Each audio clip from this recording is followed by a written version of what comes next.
água tratada, purificada. O bebedouro, filtro, purificador é só se servir à vontade. Traga sua garrafa retornável ou use os copos que estão disponíveis na comedoria. Os copos são retornáveis, por favor, não esqueça de devolvê-los. Eles serão higienizados direitinho para serem usados novamente. Agora, o Sesc não tem mais água engarrafada sem gás. Uma atitude transformadora. Água de beber. Conheça mais em sesc.org.br/água de beber.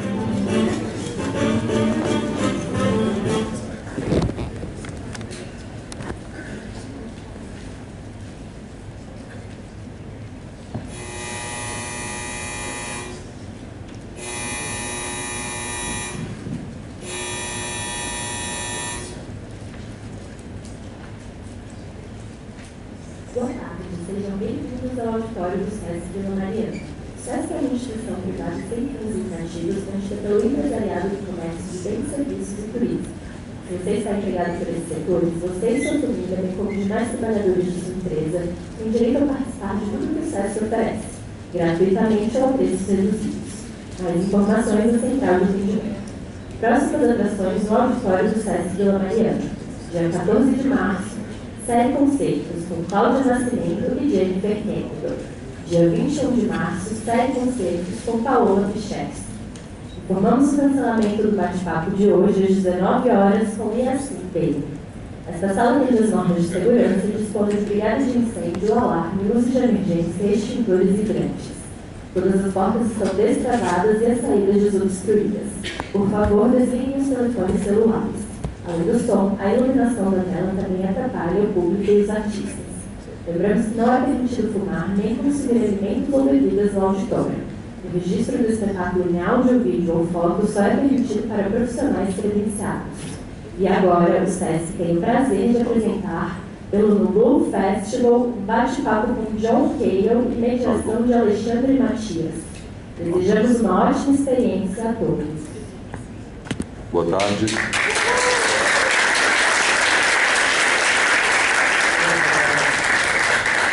Aqui.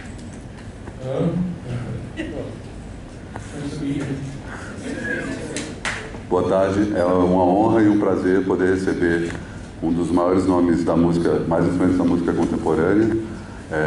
O John Cale vai conversar agora um pouco comigo, mas também vai ter um momento de abertura para perguntas. Então, a última meia hora dessas 2 horas de papo, a gente vai abrir para perguntas do público e logo após essas 2 horas ele também vai ter um momento para tirar foto, dar autógrafos, enfim, vai poder conhecer todos vocês de perto. Eu só peço para não se alongarem muito no trato com ele, porque afinal de contas, né, é o senhor John Cale. E eu vou fazer as perguntas em português para facilitar aqui a dinâmica e ele vai responder em inglês com a tradução simultânea logo em seguida. Então, eu queria começar, a gente vai falar bastante, como a gente já conversou sobre o passado, a gente falou que a gente vai falar bastante do passado, mas eu queria começar sobre o presente e falar especificamente sobre os shows que você vai fazer nessas apresentações no Blue Festival. O que é esse show que você vem fazer? I'd like to know very much a little bit about the past, but first I'd like to ask you about the present and the near future, and about your concerts here at the Blue Festival. What are they going to be about? What was the question again? What are you going to play here in Brazil? Yeah, what are your concerts? How is your concert here in Brazil going to be?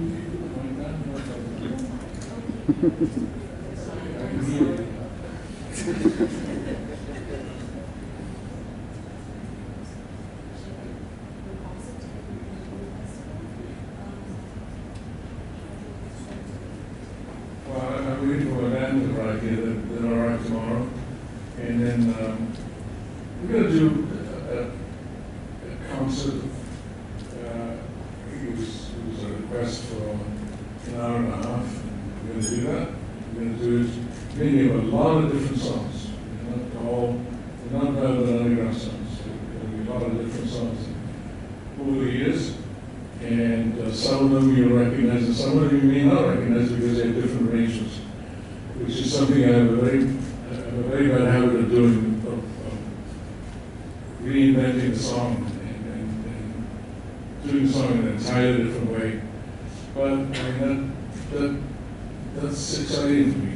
That's where new things happen. And the thing with my band is that we improvise a lot. And we take the song wherever we think it's going at that particular time. And I'm very lucky because the people I've worked with all along, I've really given them a hard time because I'm not direct in my instructions to them about what to do. And, but this band that I have now is very adept at listening for new things and following them. And so we'll be all there on the day after tomorrow. And you'll see what I mean. Bom, eu vou fazer o que me pediram, me pediram para um show de 1h30, vai ser um show com essa duração e terão muitas músicas diferentes de toda a minha carreira. Algumas delas vocês vão conhecer, outras não, porque vão ter diferentes arranjos. Eu costumo ter esse hábito de mudar muito os arranjos, e a gente também improvisa muito. E eu tenho muita sorte de ter uma equipe que é muito boa, porque eu não falo muitas vezes diretamente o que eu quero. Então eles conseguem rapidamente escutar algo novo e já entender. Mas daqui a 2 dias espero que todos vocês consigam ir ao show. E são shows que você está fazendo para o Brasil.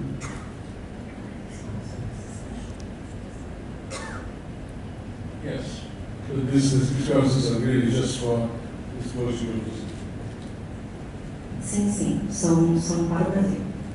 Você falou que vai tocar poucas músicas do Velvet Underground. Por quê?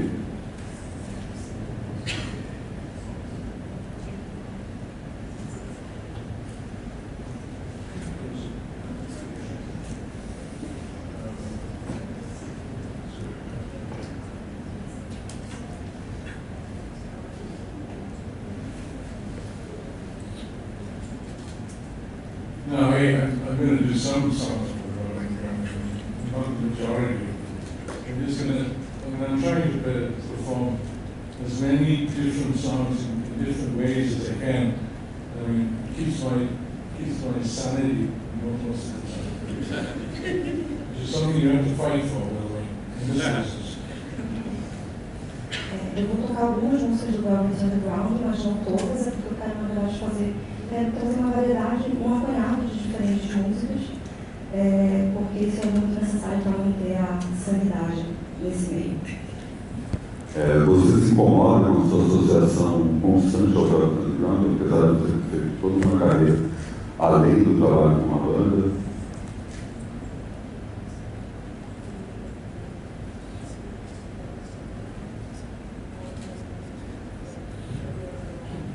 No, I mean, it doesn't matter to me. When I do what I do, and people like it, I appreciate it.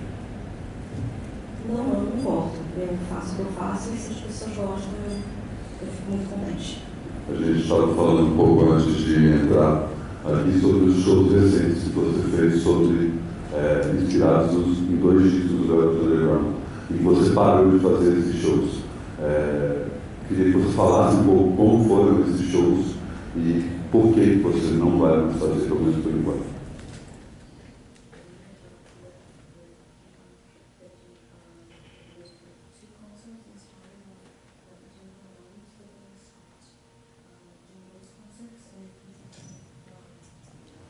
These few retrospective concerts were, we did one for Nico, we did several for Nico, and we did several for Berlin, and some in Paris, in Berlin, Poland, in Verona, and they were all tributes to Nico, to the band. We we had a lot of different artists that joined us in these concerts. So when you have that kind of variety of material, you really want to choose whoever it is best suited for it. And usually the people that are best suited for it are the ones that love Nico, and I mean, obviously the ones that love the work she did with the band, and also loved us as a band.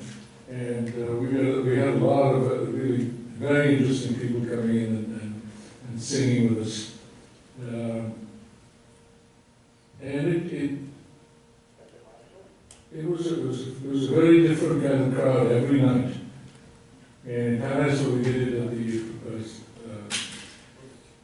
not the South Bay, but the main concert that we did was really had all the songs that Nico sang, sung by French and German artists. And then we had a couple of performers from New York, and we were able to arrange some of the songs differently than the way that the songs were arranged for the band. I mean, it wasn't that it was so difficult to recognize. They were easy to recognize, but they had different arrangements. And so everywhere we went, we tried to find people in that country that really enjoyed what the band and Nico had done. Esse show foi uma retrospectiva da Nico Brothers Underground. Nós fomos para vários da Nico e outros Brothers também. Nós fomos para Paris, Berlim, Polônia, Viena. E eram tributos à banda e a Nico. Então, em cada lugar que a gente ia, a gente tentava chamar artistas que, de fato, gostam da Nico e amam a Nico e amam a banda. E as melhores, então, são as melhores pessoas para fazer o trabalho com a gente. Então, nós tivemos a oportunidade de trabalhar com muita gente interessante. E toda noite era uma galera diferente. E foi muito bacana. Em Paris teve um show específico que tinha duas músicas da Nico e tocadas por artistas alemães, franceses, tinha um em Nova York. E nós fazíamos arranjos diferentes. Era fácil reconhecer a música, mas o arranjo era diferente. Então, em cada lugar era uma novidade. Continuando falando um pouco mais do passado, eu queria que você falasse um pouco do período pré-Velvet Underground. Você tem uma formação erudita. Eu queria que você contasse como você saiu desse lugar erudito e chegou na música pop.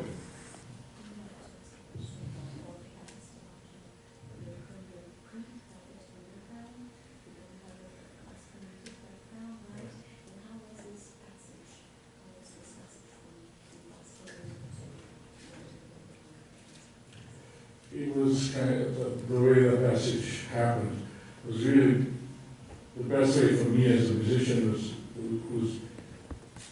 I really came from Wales and was a Euro player, and I got involved in the avant-garde, and the person that I really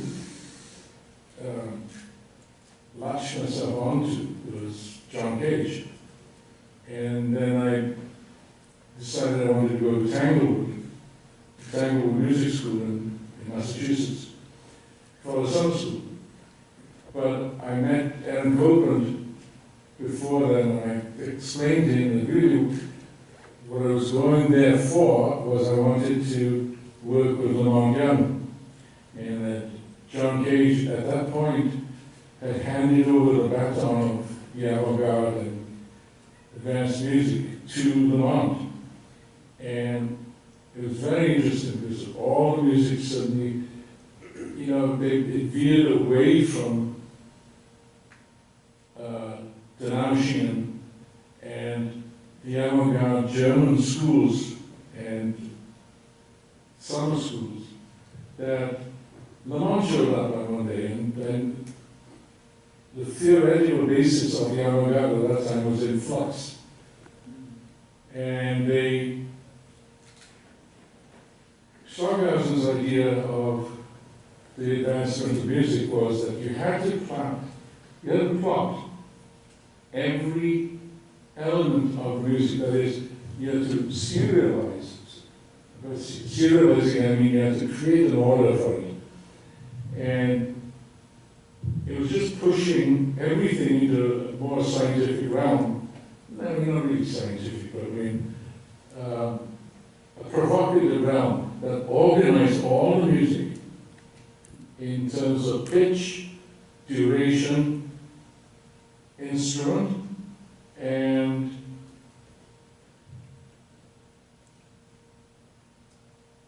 pitch, duration, in such a way that you had to have them organized and then disorganized in the same way. It's a tricky one for me to explain, and I'm sorry about this. But anyway, it's in the Darmstadt school that Stockhausen was teaching. Lamont showed up, and he was saying, why is this organization of the music so important? Why this obsession with organizing pitch, tone, the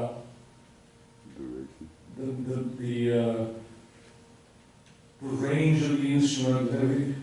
Why is it so important? And I tell you why it's important, because you have to plan change into the music.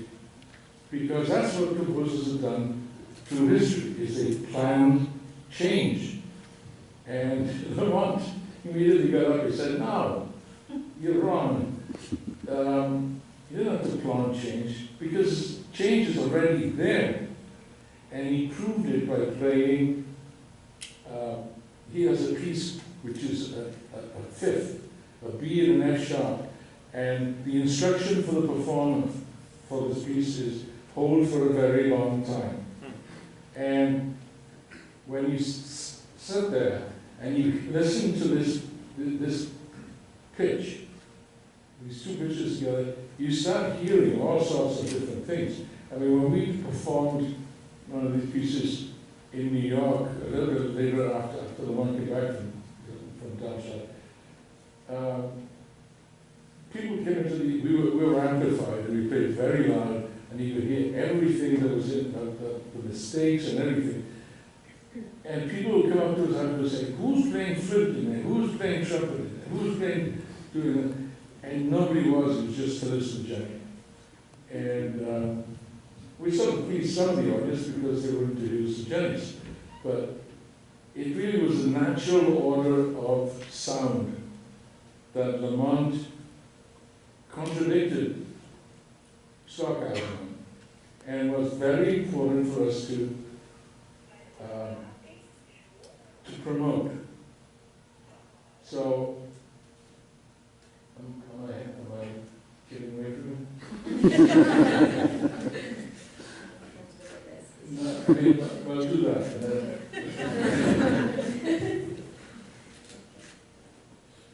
Então, eu sou de Pai de Gales, e minha formação é viola, e eu entrei em contato com a música avant-garde pelo John Cale. E eu tinha a ideia de ir para uma escola Cale de Massachusetts, e no começo eu encontrei o Copeland, e ele falou de diversas outras coisas, e logo em seguida o Lamont surgiu, eu conheci o Lamont, e ele falou da questão do influxo, e a gente tinha nesse avant-garde, a gente tinha uma verdadeira, para nós era muito importante serializar tudo na música, cada elemento da música. A gente estava sempre a gente precisava serializar a notação, aí o instrumento, e então a gente estava querendo entrar num reino muito específico. E a gente queria organizar, tá? A nossa palavra era a gente queria organizar e desorganizar. Para mim é um pouco difícil de explicar. obsessão pela organização, né?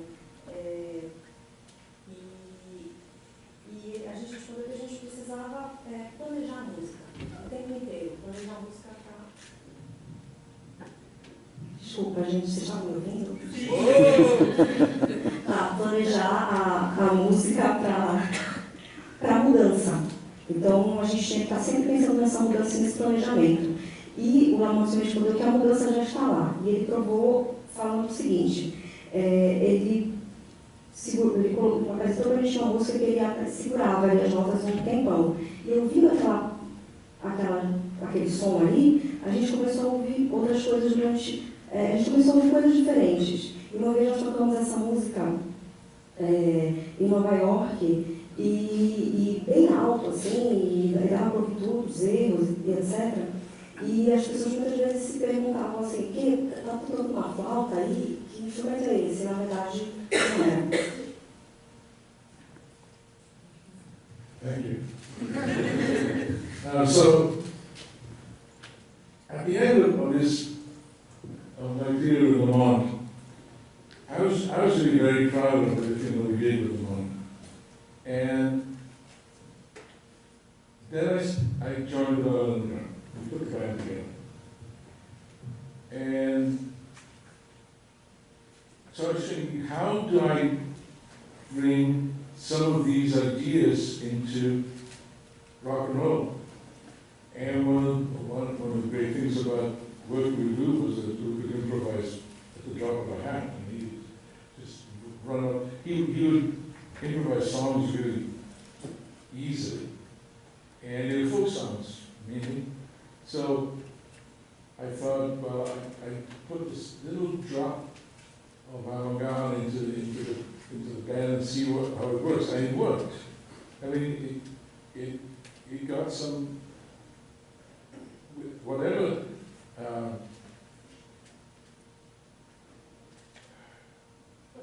disagreements that came from the Violin Underground, and came from Lamont. I mean, everybody when we played with Lamont, we played concerts with Lamont. We played at Yale, and the faculty was there. The music faculty was just like, they came and listened to the rock yelling, and one of them interrupted our concert and said, "Lamont, you should be ashamed of yourself." And Lamont just said, "Yeah, so should you." But you know, it was one of those times where it was, if you look at New York at the time with the Cinematheque, with the poetry, it was all brand new. It was like you were seeing a cultural revolution happening there. It was just everybody trying this, trying that, you know, not really having too much of a clear idea where they were going. Some of us did. Lamont had a clear idea where he was going. He was going to do Chinese music. He was going to have music that lasted for thousands of years.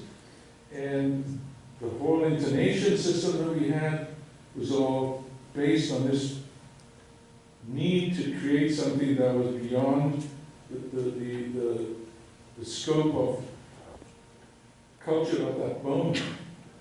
And everybody grabbed onto it. And Jack Smith was doing films, and it was a rough time because everybody was competing with everybody else. They would make films and show them every night. There would be something happening every single night of the week. And Jack's films and Piero Helix, they would be filmed and put up. People would bring their sheets from home and put the sheets up on the wall and brought them and show it what they'd done. I could hear you by the way up there. It's okay.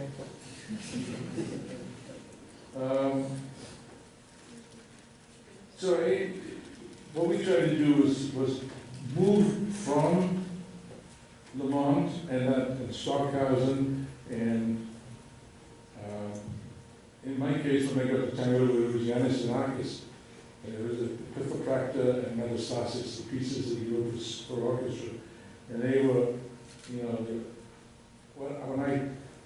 his classes, in his master classes, he would teach us how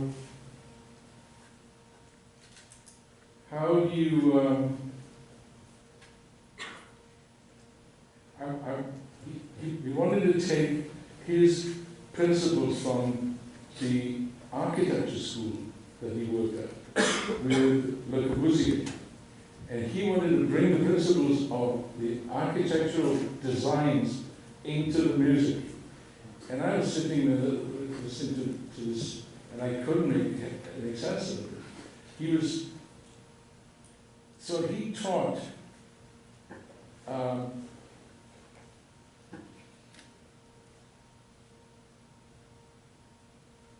the principles of the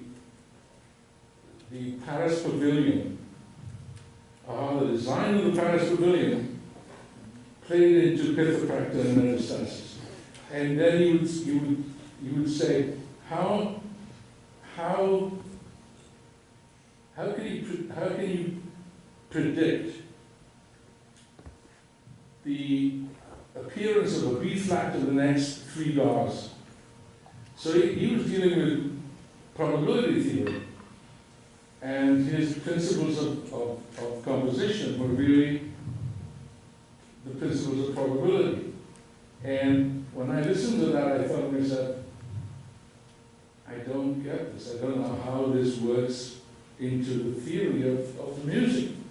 So then he brought the tapes of his performances of the music that he did with the orchestra. And it just was purely nationalistic Greek music. It was beautiful. You know, there's nothing about this that was like aggressive or shocking. But then Janis changed course. He started writing serial music like Stockhausen was talking about. And I was really disappointed.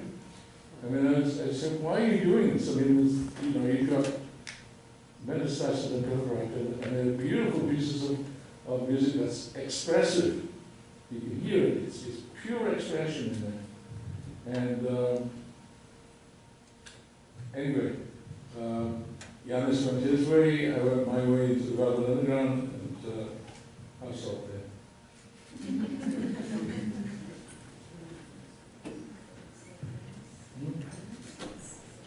Janis Xenakis.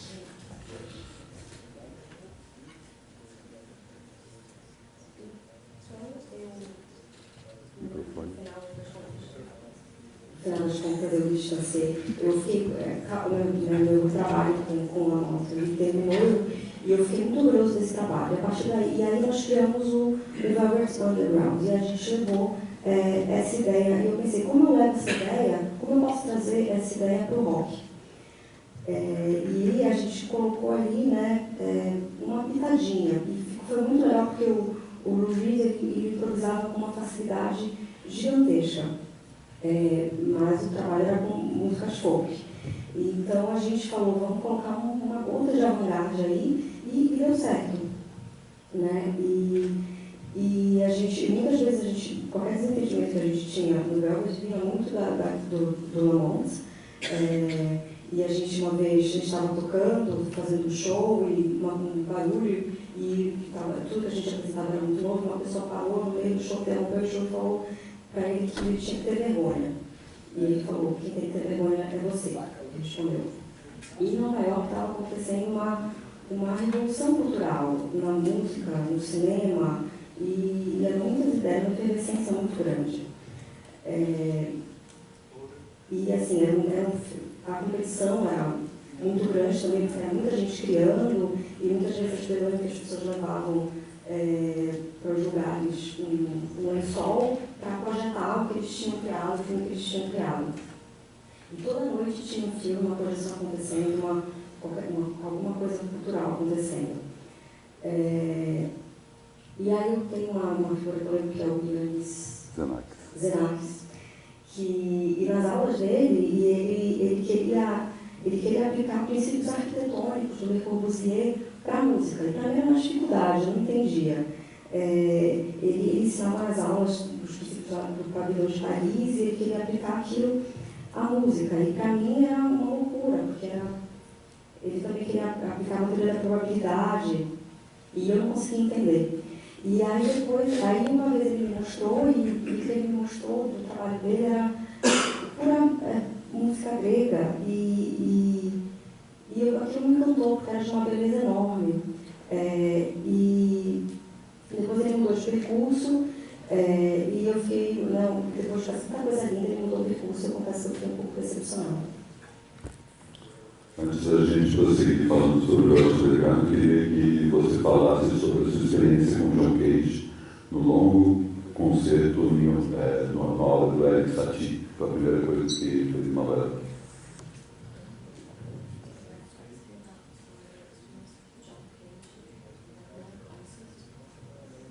Yeah, there was we got a whole bunch of people. When we all came down from to New York from Tanglewood, we put a group together and we performed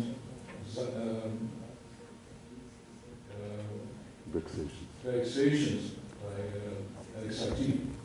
And John brought together about 8 or 9 people, and we all sort of we performed. It was 20, maybe 19 hours of us sharing the music of Vexations, and it was it was my first encounter with John. It was kind of a will-o'-the-wisp. He was a very funny guy, and we didn't plan on touring with it or anything. It was just something that needed doing because we were the first ones to do it in North America. And so I was still running around with you, and so that lasted for about 3 years. We ran into Andy Warhol, which was a big help, because the things that Andy could do were outrageous in a way, but very funny and engaging as well. And he brought us into audiences that you would never have gotten to otherwise. And there was a lot of drugs involved. And he was, most of the people that he gathered around him were these young artists who were pretty undisciplined, but very creative at the same time. And we would all decide, okay, we're going to go to the Skulls for a dinner party. The thing is that everybody was on so many drugs and nobody wanted to eat. So we were not a problem to anyone. It's just like, and the big thing that was happening at the time was a huge explosion of magic marker drawings. It's just this thing that went on among all the people that were there. So they would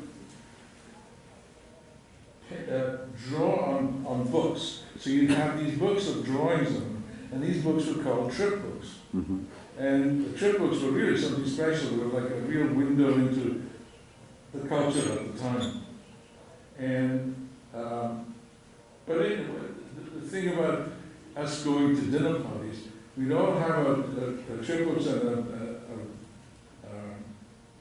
magic markers, and everybody would just, they wouldn't drink, they wouldn't eat, so everybody just sit along the wall and draw all night long. It was no problem. And a lot of us, one of the guys there was around there, he came up to me one night when we were, I never did draw anyone, I was just talking to people there, and how, the Skull family was most interesting because they ran a taxi service. And one of the artists that Andy had, was a friends with, he'd arrived at the party and he was white, he was shaking. because he said he just drove into the gas station and filled up his car, and he said he'd seen this guy get shot in the gas station. And he's paranoid as all hell. He wanted to know, Skull, can you find out, have I seen something I shouldn't have seen? And so there were incidents like this going on all the time. And then Valerie Solanas showed up, and that happened. And everybody was, by that time, the band had broken up, and we were all just, I think Lou was tired of that factory. He got tired of it before I did. And because, I mean, I was looking at all of these artists, that's all I saw. You know, the editor and drugs, but that wasn't the important part of it. It was really, you know, who's doing what. And they were just taking raw materials and just making something else.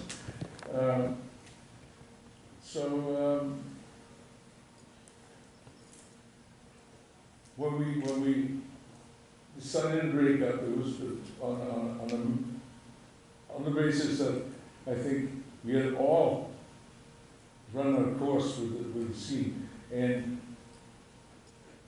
you know, I think Andy understood that we made these albums. And these albums, I knew those albums were going to stand the test of time, but I really thought that Andy said once, he said, you know, he said, you made these albums and you got these audiences, he said, but you know,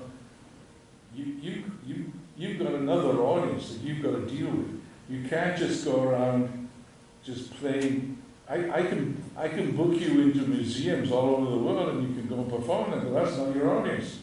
Your audience is the audience of the Banana album. And which was very true. And I thought the responsibility was on us to really go and deliver to that audience. So, you know, things fell apart, as they generally do.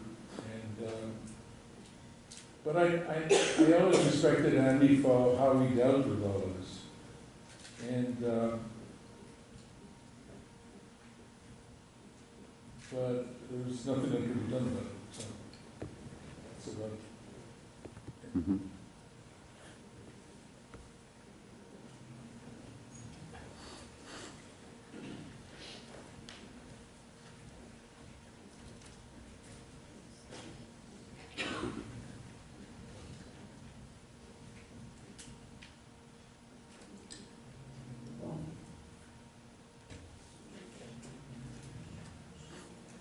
Tudo bem. Muita coisa.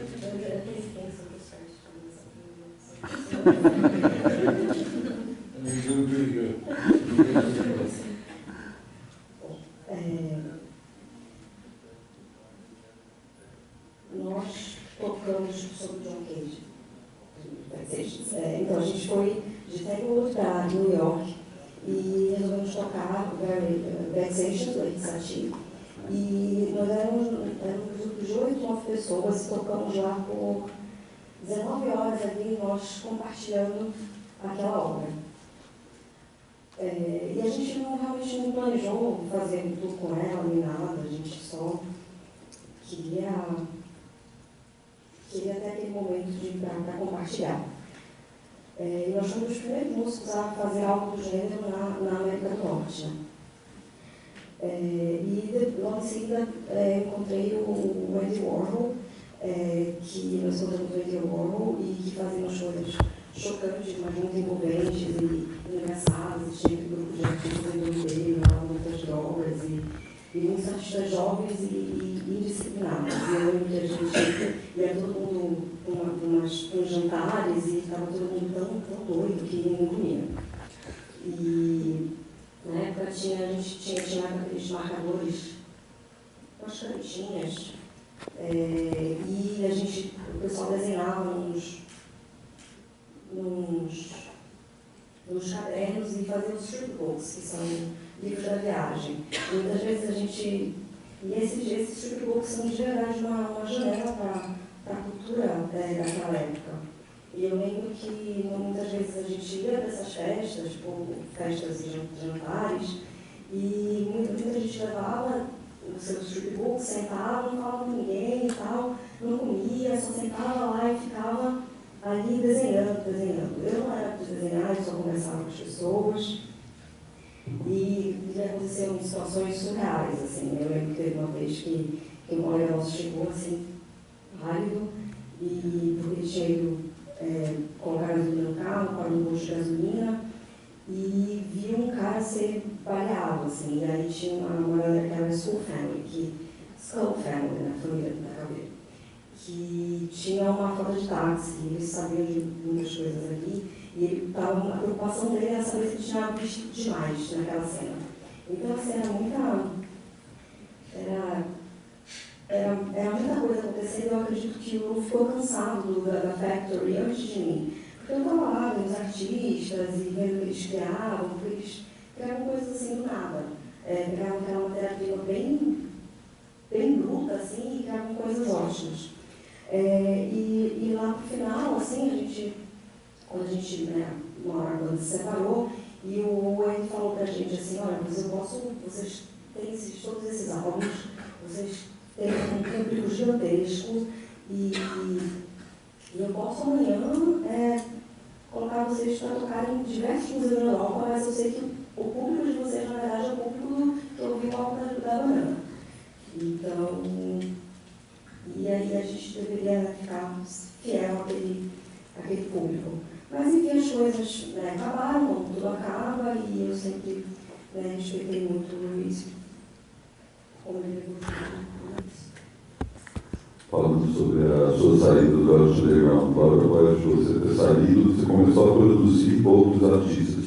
A princípio a Nico e depois os estúdios. Queria que você falasse um pouco sobre esses trabalhos.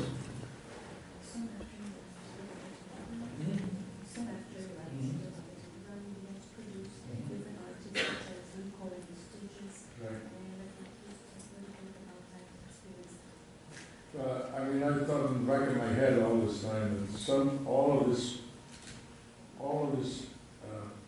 musical, starting with musical arrangement, there was a lot of different things that could be done in recording studios. And I thought my classical training suddenly went, wait a minute, I can make myself a decent living here. I can arrange things, and so I started along that path, and I got very lucky. I was, Nico had left it on but she signed with Elektra Records, and I knew Jack Holzman, and he has an amazingly Catholic view of music and arrangements, and we did Model Index, and I don't know anybody in the record business who would ever say to me, hey, how do you like that record? I mean, that was Jack's response. It was very amazing. And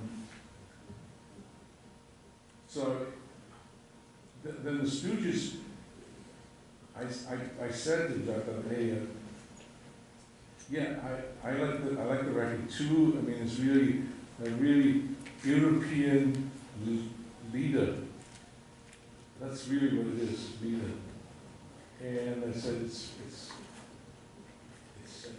extremely caustic and rough, but it has its own German Teutonic strain in it. And I really want to produce. I was just an arranger on this. He said, yeah, okay, we'll figure out something. He said, when we find the right one. So Danny Fields, who was one of Andy's people, who was working at Elektra at the time, called me up one day and said, hey, Jack wants you to go to Detroit. Okay. He said, yeah, there's a concert on there. That has a young band in the Stooges, and they're kind of funny on stage. And they're playing a concert for this other heavy metal band that was there. And so I said, I'll go. And I went and I saw it, and it was very funny. It was just really enjoyable to see somebody take the mickey out of music, out of classical music. I mean, out of rock music, and a three-piece band or whatever.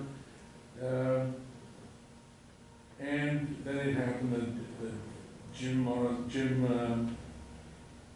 Osterberg, he fell in love with Nika. And whoops, I didn't find that. And so James was this guy that came up on stage and had this magical ability of turning the emotion around on stage. He'd start off, he'd pick up a table and threaten people in the audience with the table. And then, the table. And those little moments were really excellent. And so I said, okay, let's do the album then. Okay, so we do the album, and I was thinking, how is this going to look?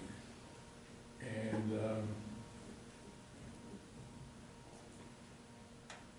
so I said, okay, we've got a week to do this album in. Let's get everybody in the studio, set up, and we'll just start recording. And so the next thing, James comes up to me and gives me a sheet of papers, and the sheet of papers were all the lyrics for the songs in order. And it was really well prepared, and we knocked it out in about a week. And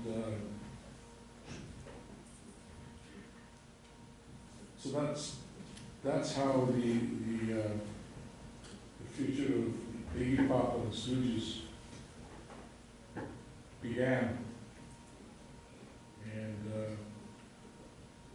I can't remember what the next step was.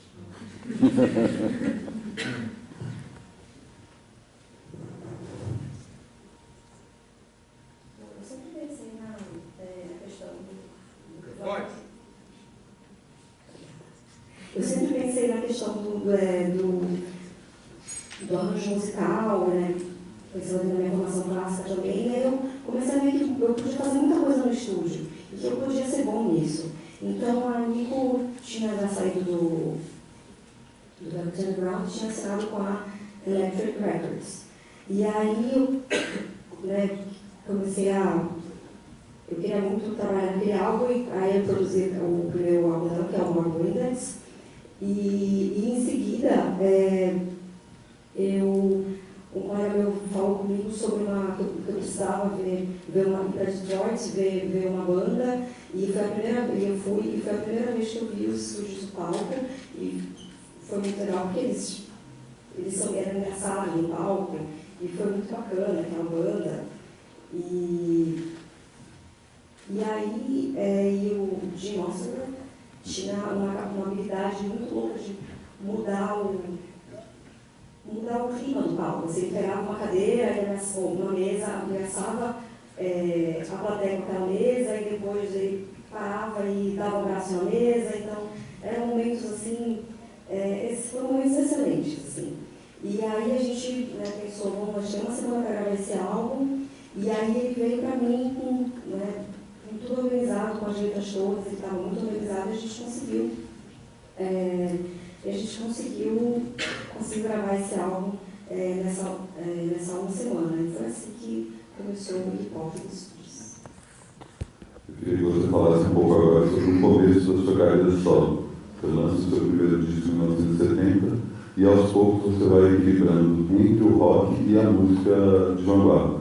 Como é que você deu esse passo para além do underground com a sua própria carreira solo?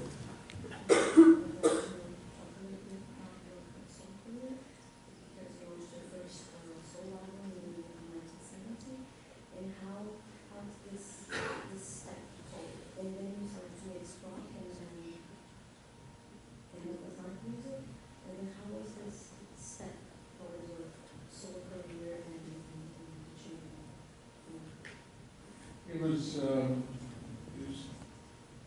kind of a brutal fight. How did we get? I mean, we were at war the entire time with Baba. I mean, between the band and the rest of rock and roll.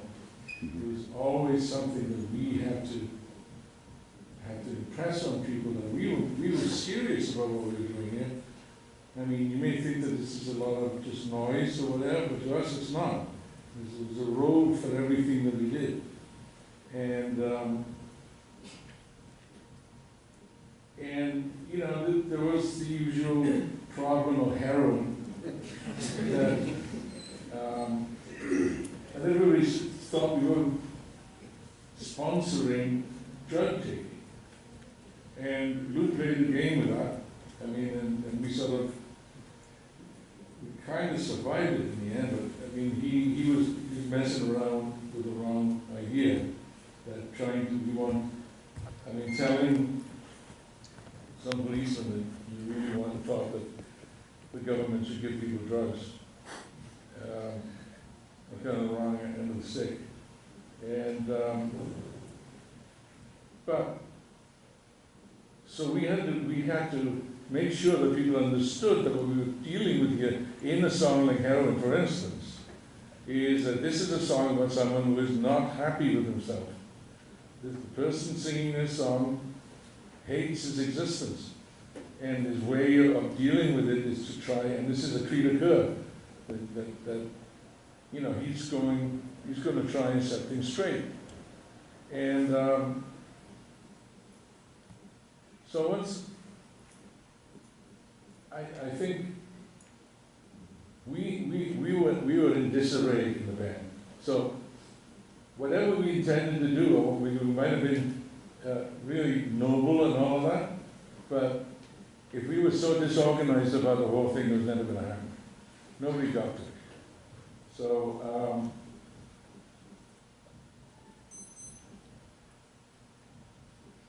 I don't have anything more to say about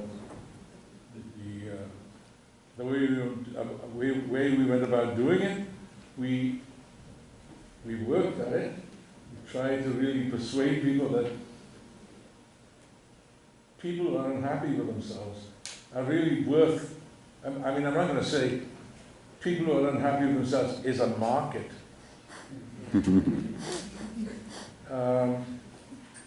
But that's probably closer to the truth. And most of rock and roll anyway didn't really appreciate that. I mean, you're always in the middle of the road music and all sorts of other things. So then I got captured by hip hop. You know, I mean, the thing about hip hop was that it was really raw music. It was digitally raw, and the music was so strong that, you know, you couldn't argue with it. And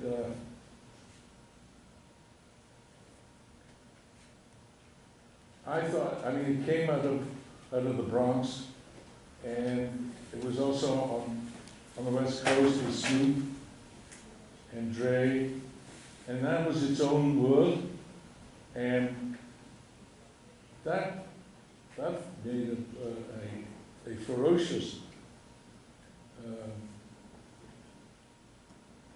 plea for itself.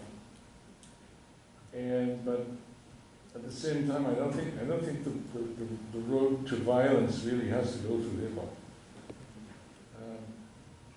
And now you have, you know, people. I got a list here because I knew I was not going to be asked about this. Odd Future, for instance, is a group from Southern California. And out of Odd Future, you got Vince Staples,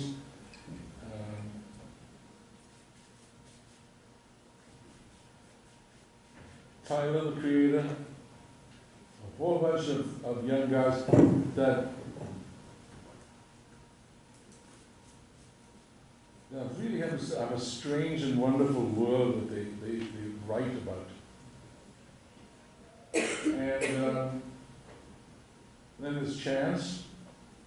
And I really, when I first heard Chance, I couldn't believe it. Wait a minute, this guy's talking about going to visit his mother on Sunday morning. I thought, wow. It's fabulous.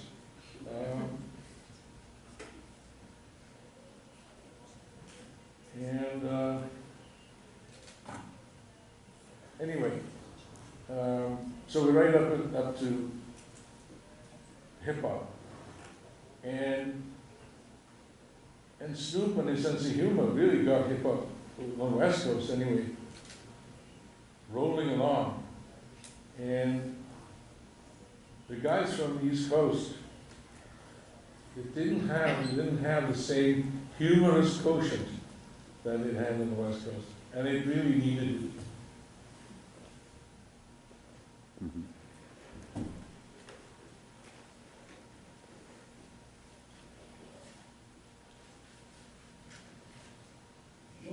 Essa passagem assim, foi uma luta brutal. Assim.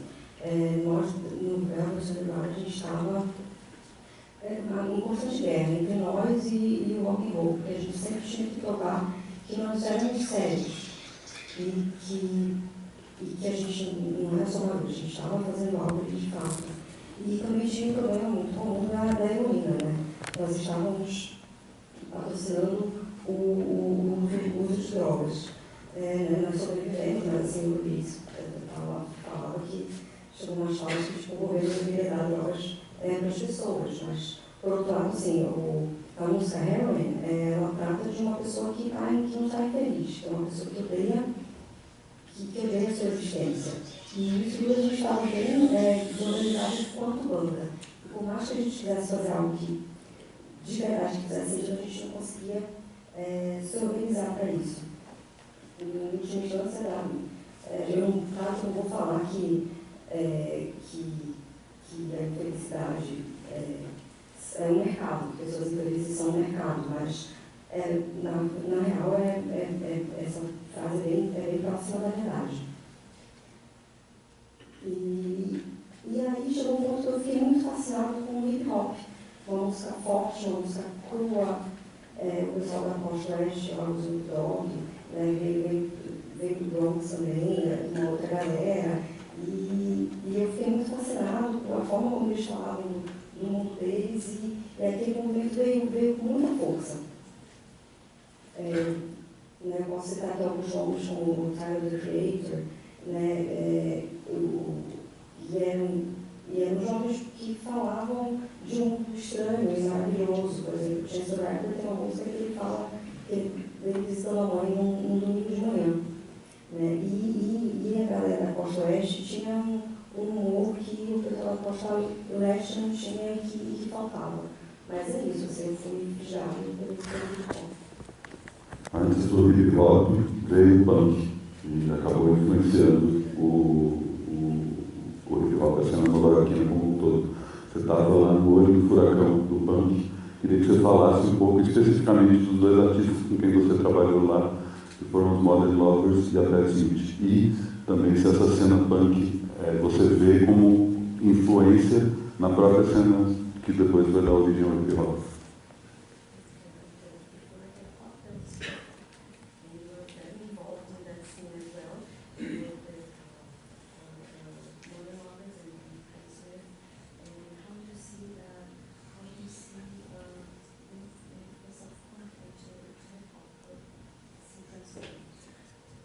I think it's the ghetto.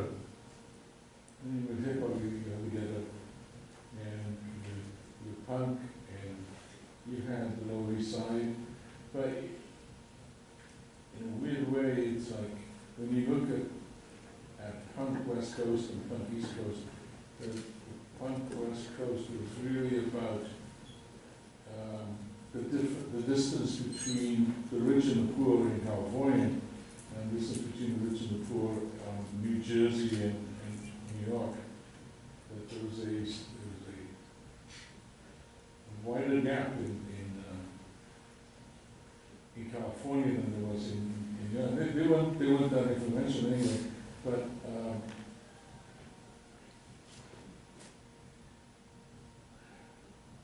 I think that's about it. There's the distance between the bridge and the book. It's kind of like the Hitchcockian view of murder mysteries. That there's always in his films he has these very rich women who are under threat and they're in love, and it's kind of how you look at when you look at Shakespearean plays. You know, they have in Shakespearean plays you have the same issues about nobles and idiots. The nobility and the king and all that, and then the rough and tumble element. And Shakespeare is very careful about it, and so was Hitchcock. But I think there's an element in hip-hop nowadays that you can look at and see how, I mean, the thing about Snoop and the sense of humor, that's kind of one thing that really breaks you loose. It's just harmless, and it's enjoyable, and it's anyway, I'm getting off it.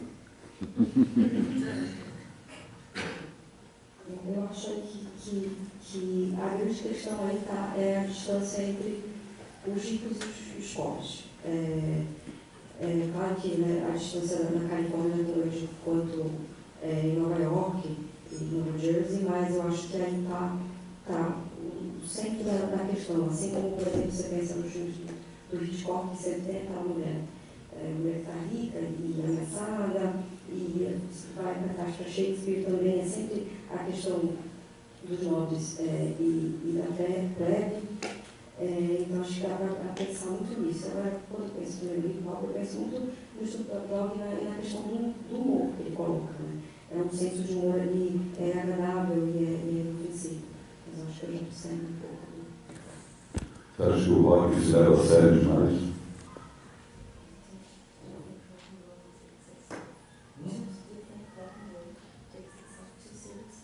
No, there's always someone around. Jonathan Richman, for one. I mean, he's so innocent. I mean, what? He's singing about malls in Massachusetts, and yeah. How do you met him? How do you met him?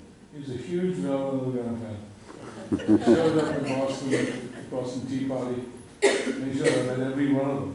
And the next thing I hear is, I'm in the position of Warner Brothers when I'm signing bands, and somebody walks into my office and says, "Hey, you know this guy?"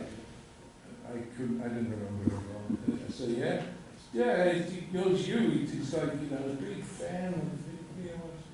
And I listened to the songs, and the songs started off with boasting its own weakness, of its own personality. And you say, this guy can't be real. And the more that he did it, the more convinced you are that he is real. And it's really, what a great idea. And he asked you to produce his album? Yeah. All right. Yeah, he said, and he put together a really good band that later became the Cars. And besides hip hop, what kind of music do you do nowadays?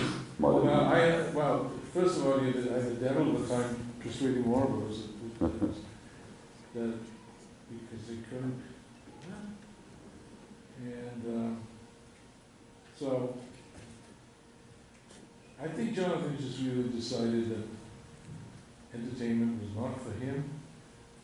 But I guess if he couldn't define it, you know, his music defined it.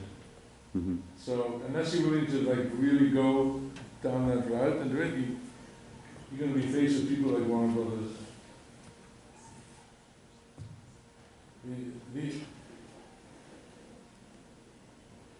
It's really, if you're not certain of what you're doing, uncertainty really does not sell records. And, I guess that's one of the things that came out of it.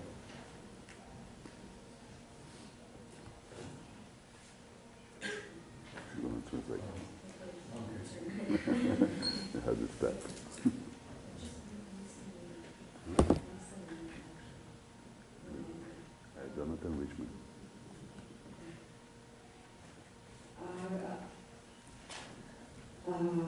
Não, aqui você leva muito a sério.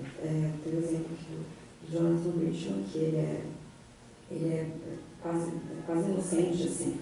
Uma vez eu me conhecia, eu ouvia a música dele, e aí eu percebi que a música dele ficava falando o tempo inteiro da sua própria fraqueza. Eu vi e falei, gente, isso não pode estar certo, não é realidade, mas aí quanto mais você ouve, você vê que aquilo é realmente de verdade, assim. E aí depois ele decidiu que o treinamento não era para ele, enfim, mas a música dele, porque ele não fala que música é definida, mas a música dele é muito bem definida, assim. Mas uma coisa é certa, assim, a incerteza não prende algo. Isso, assim. You know, I should correct myself. Uncertainty does sell records. Because the next person that came along that reminded me of what Jonathan had done was Beck. His very first record was "I'm a Loser, Baby, Why Don't You Kill Me?" And I saw that on the top of the Pops in London. And in New York, I thought, holy shit, this guy's, it's like it's all uncertainty and it's great. And he's very, very successful. Eu preciso me corrigir aqui. Incerteza vende álbum, sim. Uma vez que me lembra muito o estilo do Jonathan que veio depois foi o Beck. Imagina, o primeiro álbum dele que ele fez sucesso é o I'm a Loser, Baby, tipo, sou um perdedor. Então, quando eu vi no palco do Paulo pela primeira vez, eu realmente não acreditei. E estou com certeza, e ele faz muito sucesso. I would like to talk a little about the Velvet Underground comeback in the 90s. How did it happen? About the Velvet Underground.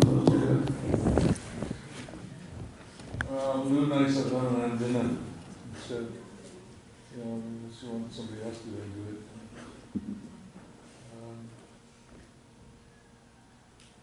There was a tour. Didn't last very long.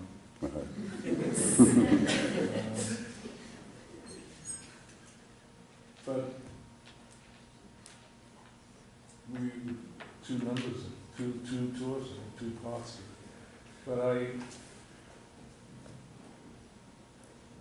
But we sat down at least and said, hey, this is what we're going to do. We can do this. And I don't know whether he was tired of touring himself or not. There was hardly any conversation about it, to be honest. So, you know, I was just, everybody was still around, Sterling was still around, and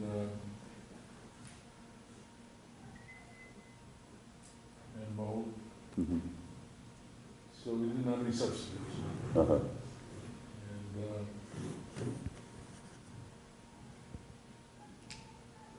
And what I was really looking forward to with that tour was I told Luke, we could stand on our heads on stage. I mean, we don't have to do anything. We don't have to play that stuff. Uh-huh. And he shut up the guitar. I just did not want to get involved in creating more music. Uh-huh. But I thought it was worth doing because everybody else was there. And, hey, let people see what we did. Mm-hmm. Mm-hmm. And I don't think they really got to see what we did. I mean, yes, the enthusiasm and all of that, mm-hmm. and the nuttiness of it all. But the songs, they were all right. I think the hour would be more okay. Anyway. Foi tour, e não durou muito. Mas a gente conversou, sentou e falou, não, a gente pode fazer isso, e estava todo mundo ainda, né? Todo mundo aí, então não teve substituto nem nada. E eu acho que foi uma coisa, que valia a pena fazer. Teve toda aquela loucura, aquele som sobre o lance, mas eu acho que ficou assim. And what the recording is doing right now? You just finished recording a new album. Yeah. And you're going to release it this year. The thing that I'm impressed with is the amount of hard work that was done by everybody in the album.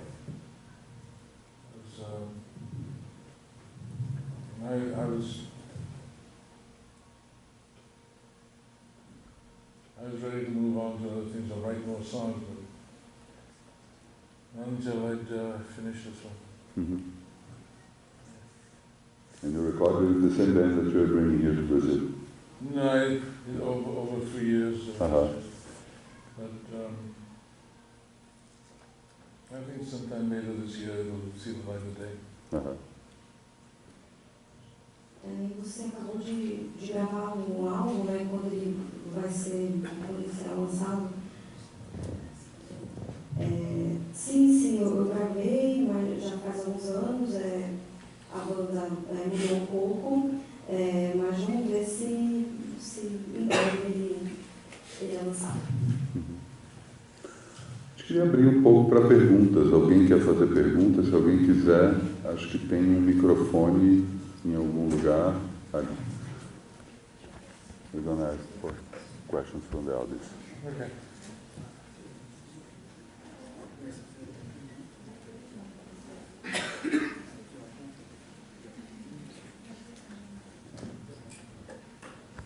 Se puder fazer a pergunta em português, por favor.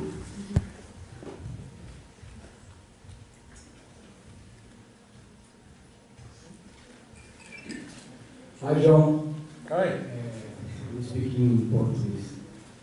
Você conhece sobre a música brasileira? Caso sim, cite alguns nomes para nós, por favor.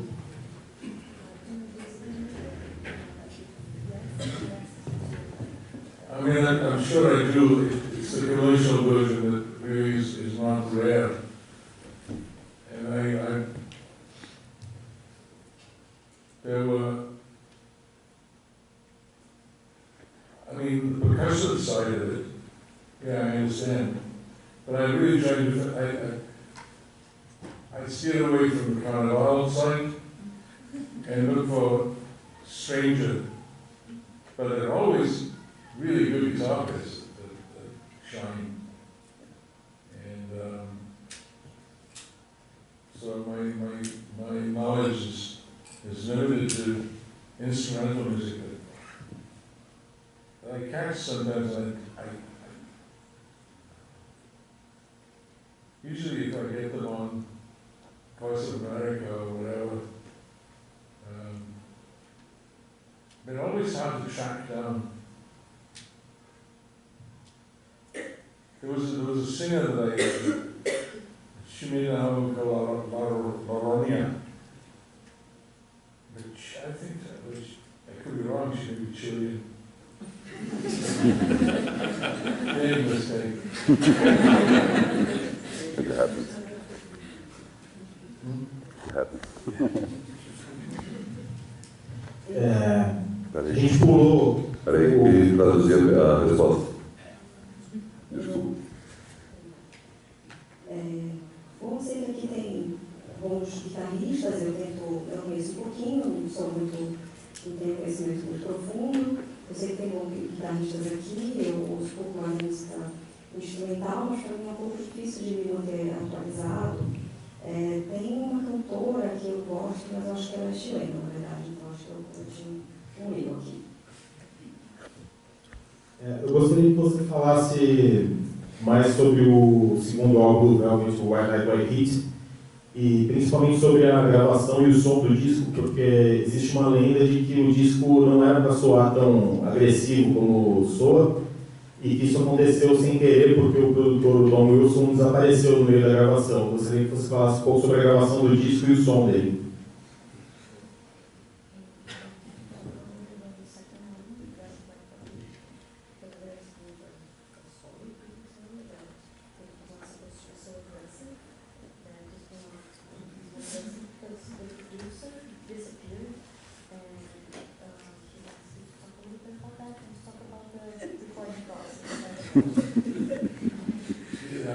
I don't think Tom Wilson disappeared in order to be arrested.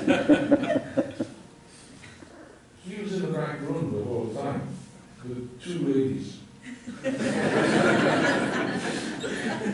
which really pissed Lou off. And he had no patience with that at all, because Tom was a ladies' man, and very smooth, and but for when it came to the story, talking about the one on the album or the one before. I'm talking about this particular story, but I mean, you can talk about whatever you want. We have to hear stories. No, he didn't change anything. Lou never let Tom change anything. Lou never let anybody change anything. But what can you tell us about this album specifically? What can you tell us about recording this album? What were your memories? It's well, we were into the first album was done all over the place. Done a little bit here, a little bit there, a little bit there. Put a vocal on here, put the drums on here. It's messy. Then all of a sudden we come to the second album and we've got a real studio and a real engineer who understood exactly how to deal with people who like to turn things up all the time. So we were all in there and looking at the board, and suddenly everybody got smart and they understood, oh, this here, you push it up to there, you need more of me? Yes. And that was everybody that was trying to get.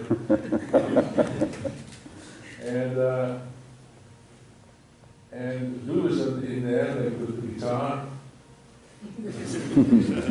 And so I played a kind of a trick. Gary, the engineer, had been down this road lots of times before, other rock bands. And when everybody, listen back, especially in Sister Ray, I can't hear me. And so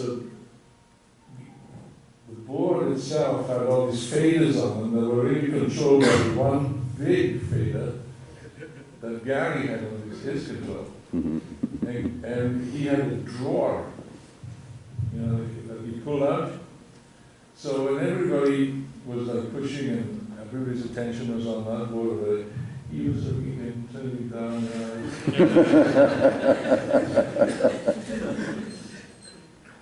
thought it was funny. But anyway,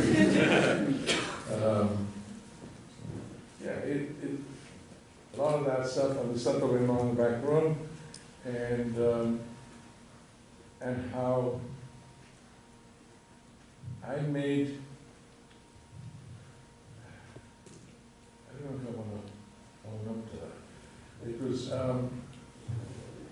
I knew how the chain of command for the volume worked. And I had, I could turn everything down over here knowing that it would be turning up over there. So, and I didn't want to just do it all the way through Sister Ray. I did it on certain moments. I decided, okay, now this is where the organ is going to blast. And so that worked out very well for me, but it probably created a lot of aggravation. Anyway, we had a lot of controversy.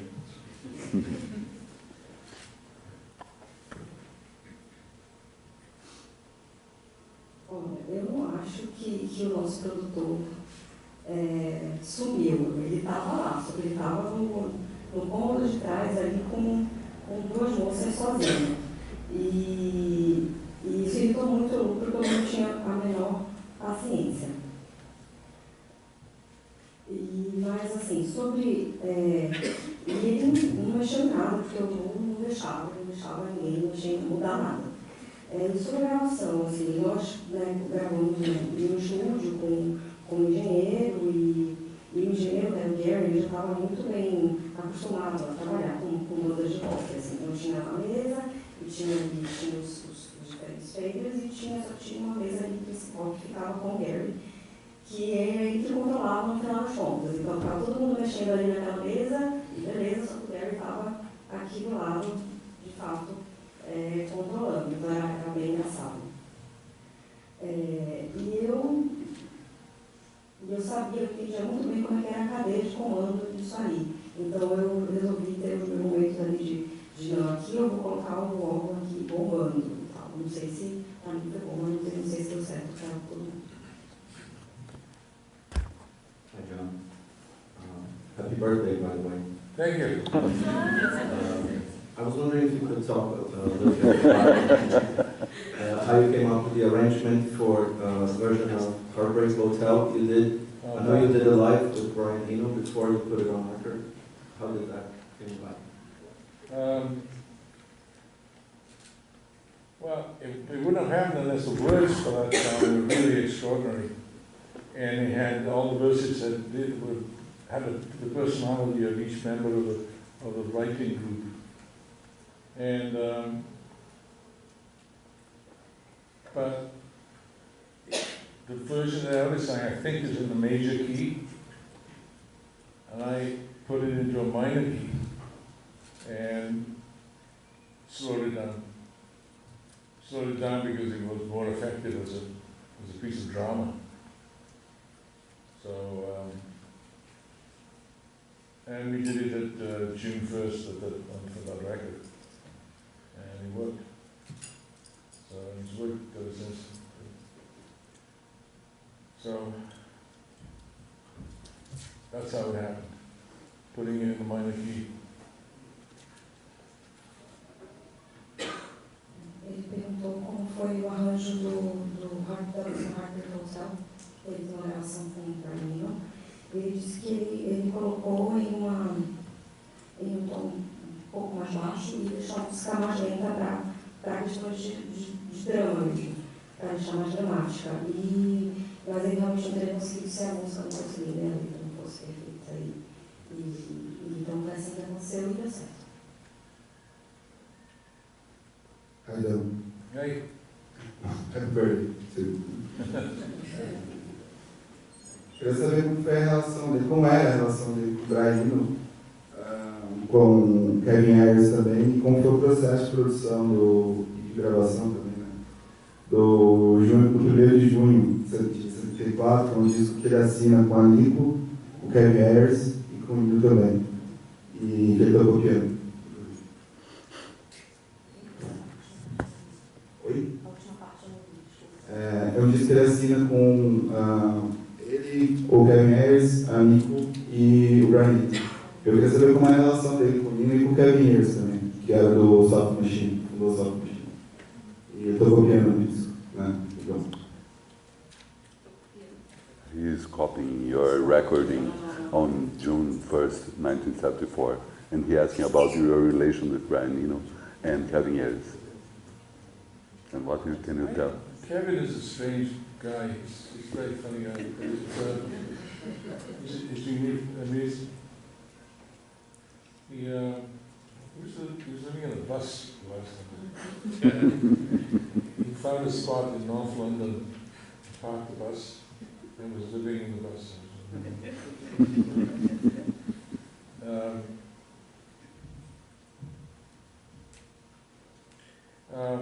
Brian, you know, I haven't spoken in a long time. Boy, usually enjoy a conversation. I have to look up next time I go to London.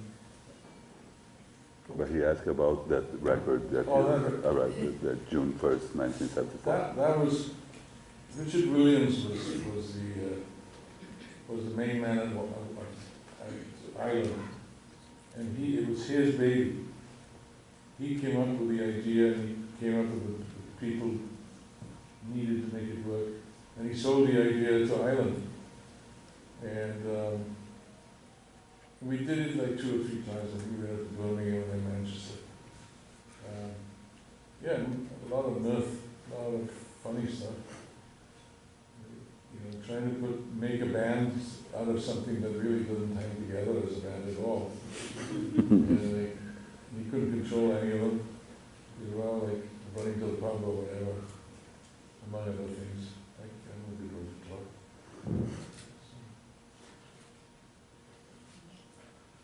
O Kevin é um cara engraçado, assim, ele é estranho.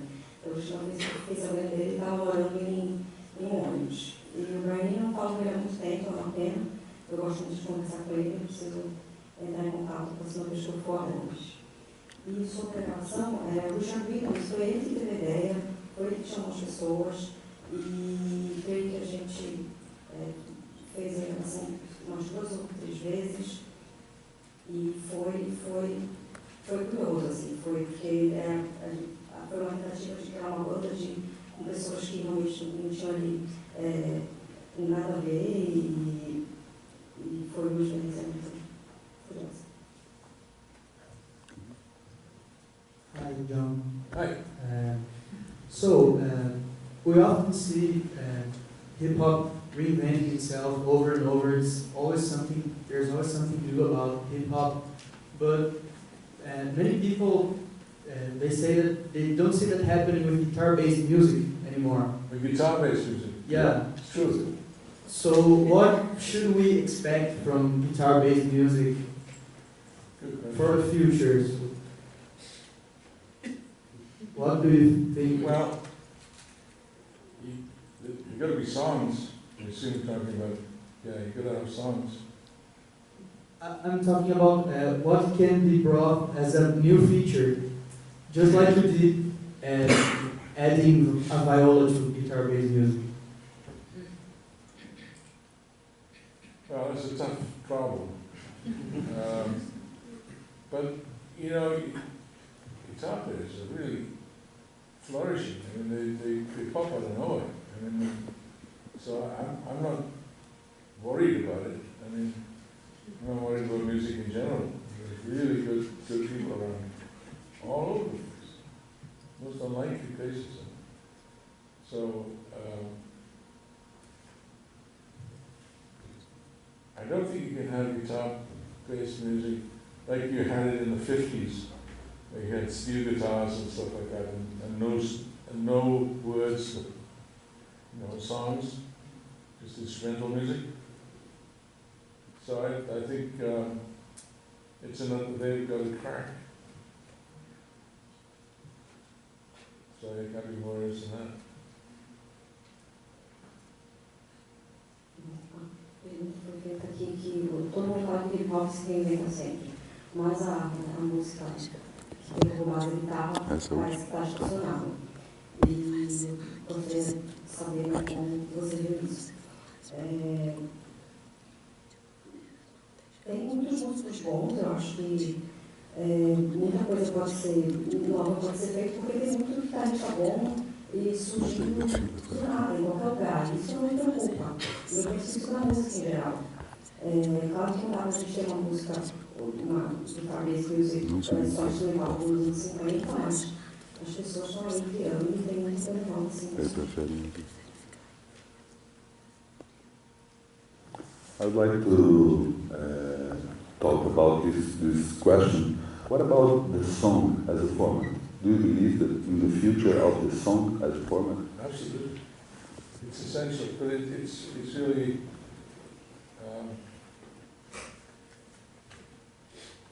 the idea of a song has changed. I mean, it's moving around all the time. Mm-hmm. Some of it is spoken, some of it is songs, some which not.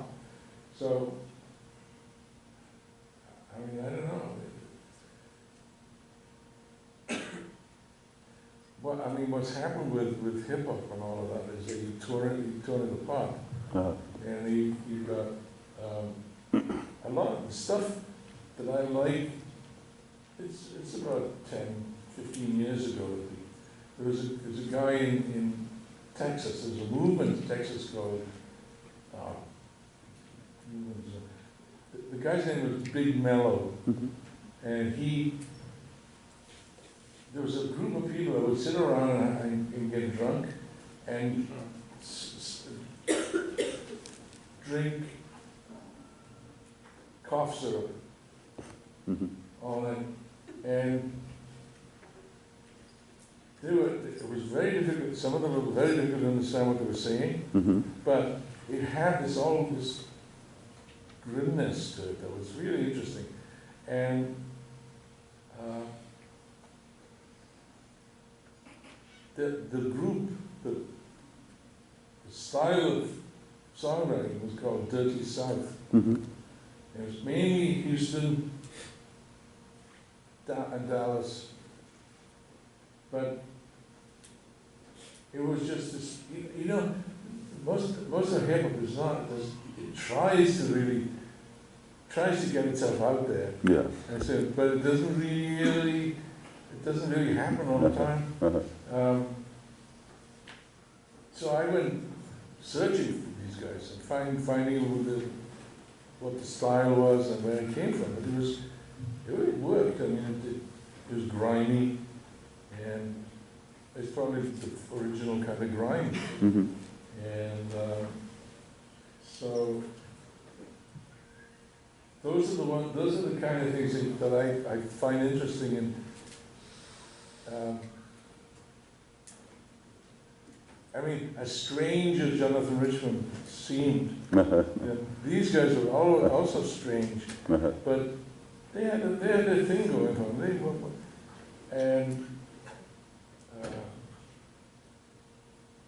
And there were more people following Dirty South than people thought. And they suddenly stopped. And Big Mellow, I can't find Big Mellow nowadays. So it's you know, I'm interested in saying, you know, when I hear some of the bands coming out of Atlanta, they're really difficult to understand what they're singing about. And it's as if, you know, they don't want to do that. That's fine, you know.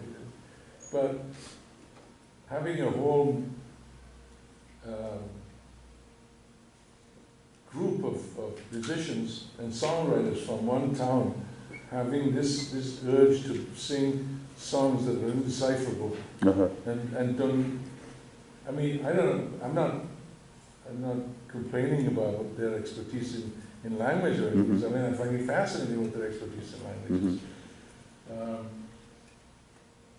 So I don't know if I answered your question.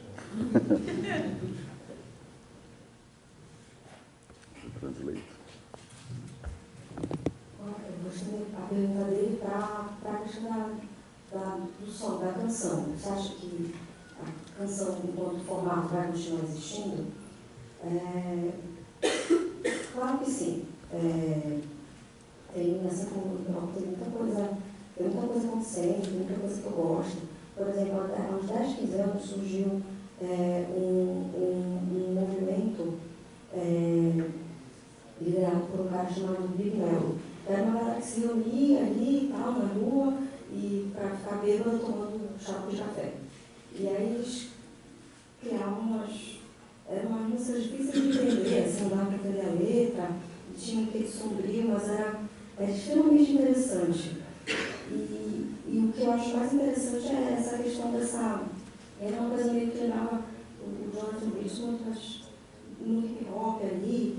E é muito louco essa ideia de pensar num grupo de uma mesma cidade que se reúne para falar sobre as mesmas coisas e fazer música indecifrável. Para mim é fascinante. A A gente está chegando ao fim aqui desse bate-papo. We're getting close to the end right now. E eu queria aproveitar porque há mais de 20 anos John Cale esteve aqui nessa mesma unidade do Sesc, no teatro aqui abaixo da gente, e eu queria que ele falasse um pouco sobre as lembranças que ele tem dessa apresentação. It's been more than 20 years that you play here in the same cultural center. I always thought that the gradient of the audience was much higher than it is now. No, it's not the same venue. Actually, the venue that you play is downstairs. We are just upstairs. Okay. The venue. I like it. And I'd like you to talk a little about that experience, what your memories about those three concerts that you played. Strange, I don't know if because it was strange to me, because when I was walking around the area, and I recognized some of the buildings because they were bodyguards. At the time, there was a lot of kidnappings going on. Yeah. And I was looking at people on the street. They were staring at the floor, and it was disturbing. And then I saw these concrete houses, small yard houses. And then I realized it. And then another friend of mine came here later on, and she had been out to the countryside, to the jungle, and said that there was things were really. She noticed that there was something strange. So, but one thing I do remember is the warmth of the hospitality. Yeah. So I just wanted to say that, and I wanted to say.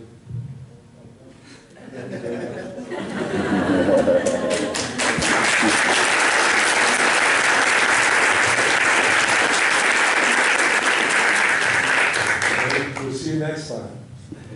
Eu queria agradecer a presença de todos. Thank you, Mr. Cale, it was awesome. E a produção pediu para avisar que agora ele vai conversar com todos, só que ele vai ficar no palco e pedir para vocês fazerem uma fila aqui para o pessoal não subir todo mundo ao mesmo tempo, tá bom? Obrigado. Lembrando que sexta-feira 13 tem show do John Cale no Sesc São José dos Campos e no dia 14 no Sesc Pompeia, dentro da programação do Núcleo Jazz Festival. Obrigado, boa tarde.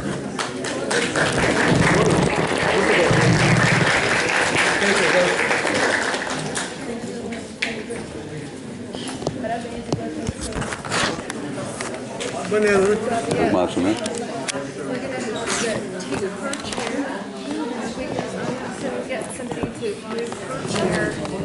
Yeah, over to here. Yeah. John, just stay there. We're going to have you come here and sign some things, okay? Yeah. So we'll just take